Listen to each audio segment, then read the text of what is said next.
கள்ளக்குறிச்சி மாவட்டம் கருணாபுரம் கிராமமே ஒரு சுடுகாட்டுக்கு வரக்கூடிய வரலாற்றில் ஒரு கருப்பு நாளாக இன்றைக்கு அந்த மக்கள் சுடுகாடை நோக்கி பயணம் தொடங்கி இருக்கிறது.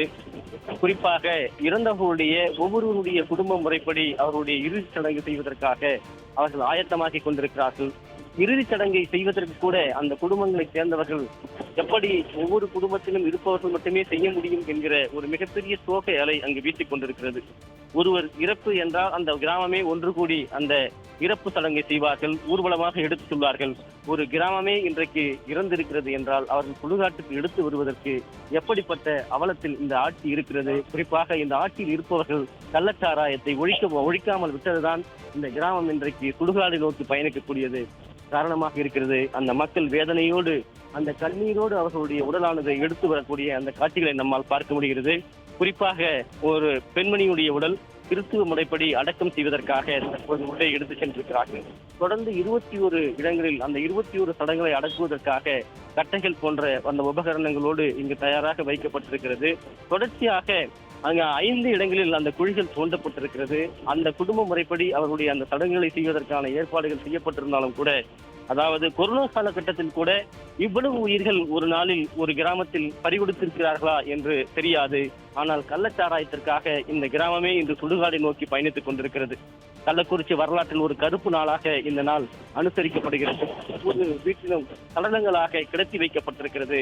அந்த கிராமத்தில் இருக்கக்கூடிய ஒவ்வொரு வீட்டினுடைய பெண்களும் யாரிடம் முறையிடுவது என்று தெரியாமல் தங்களுடைய சோக கண்ணீரை அவர்கள் அழுது கொண்டே தங்களுடைய குறைகளை, தங்களுடைய கண்ணீரை, தங்களுடைய அவலத்தை யாரிடம் சொல்லுவது என்று தெரியாமல் அழுது கொண்டிருக்கிறார்கள், நிர்கதியாய் நிற்கிறார்கள்.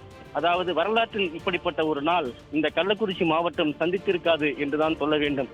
ஏனென்றால் சுதந்திரம் அடைந்த பிறகு கூட இப்படிப்பட்ட ஒரு கள்ளச்சாராய சாவு என்பது மிக வேதனை அளிப்பதாக அந்த இறந்தவர்களுடைய குடும்பத்தைச் சேர்ந்தவர்கள், அந்த இறந்தவர்களுடைய குடும்பங்களை வாரி கொடுத்தவர்கள் தெரிவித்துக் கொண்டிருக்கிறார்கள். அந்த கிராமத்தில் இருக்கக்கூடிய இறந்தவர்களுடைய சடங்குகள் முடிக்கப்பட்டு ஒவ்வொருவருடைய உடலாக அந்த சுடுகாடு நோக்கி பயணித்துக் கொண்டிருக்கின்றன. இங்கு மழையானது பெய்ய தொடங்கி இருக்கிறது, காற்று பலமாக வீசிக் கொண்டிருக்கிறது. இதற்கு மத்தியில் தான் தற்போது அந்த இறந்த சடலங்கள் ஒவ்வொன்றாக சுடுகாட்டை நோக்கி, கருணாபுரம் சுடுகாட்டை நோக்கி வந்து கொண்டிருக்கிறது. ஒரு உடலானது தற்போது இறுதி சடங்கு அவருடைய குடும்ப முறைப்படி, கிறிஸ்துவ முறைப்படி அடக்கம் செய்யப்பட்டு வருகிறது. தற்போது மற்றொரு உடலும் அங்கு கொண்டு செல்லப்பட்டிருக்கிறது. 2 உடல்கள் அந்த குடும்ப முறைப்படி அடக்கம் செய்து கொண்டிருக்கிறார்கள். தொடர்ச்சியாக இங்கு 21 சடலங்களை எரிப்பதற்கான, அந்த எரிவூற்றுவதற்கான கட்டைகள் போன்ற உபகரணங்கள் வைத்து அதற்கு தயார் நிலையில் வைக்கப்பட்டிருக்கிறது. அந்த உடல்கள் வந்த பிறகு இங்கு எரிவூட்டுவதற்கு அதற்கான ஏற்பாடுகள் செய்யப்பட்டிருக்கிறது. அந்த கிராமமே ஒரு சோக அலையில் இருக்கிறது. குறிப்பாக இவ்வளவு மரணங்களை இந்த கிராமம் எதிர்பார்த்திருக்காது, கனவுலும் கூட நினைத்து பார்த்திருக்காது. குறிப்பாக இந்த சுடுகாட்டில் அந்த அவலத்தை பார்க்கிற போது, அதாவது சாதாரணமாக வரக்கூடியவர் கூட கண்கலங்கி அழக்கூடிய ஒரு சோக காட்சியாகத்தான் இருக்கிறது. 21 உடல்கள், அதே போன்று அந்த பகுதியில் ஒரு 5 இடங்களுக்கு அந்த இறந்தவர்கள் சடங்குகள், அதே போல் ஒவ்வொரு கிராமங்களிலும் இறந்தவர்களுக்கான உடல்கள் அனுப்பப்பட்டிருக்கிறது. மிகப்பெரிய ஒரு சோகமாக, மிகப்பெரிய ஒரு மரண அவலமாக, மிகப்பெரிய கண்ணீராக, மிகப்பெரிய ஒரு அவலத்தின் உச்சமாக இந்த மரணங்கள் இருக்கிறது. கள்ளச்சாராயம் என்பது எந்த அளவிற்கு இந்த கள்ளக்குறிச்சி மாவட்டத்தை ஆட்சி படைத்திருக்கிறது என்பது இந்த மரணங்கள் தான் இன்றைக்கு சாட்சியாக இருக்கிறது.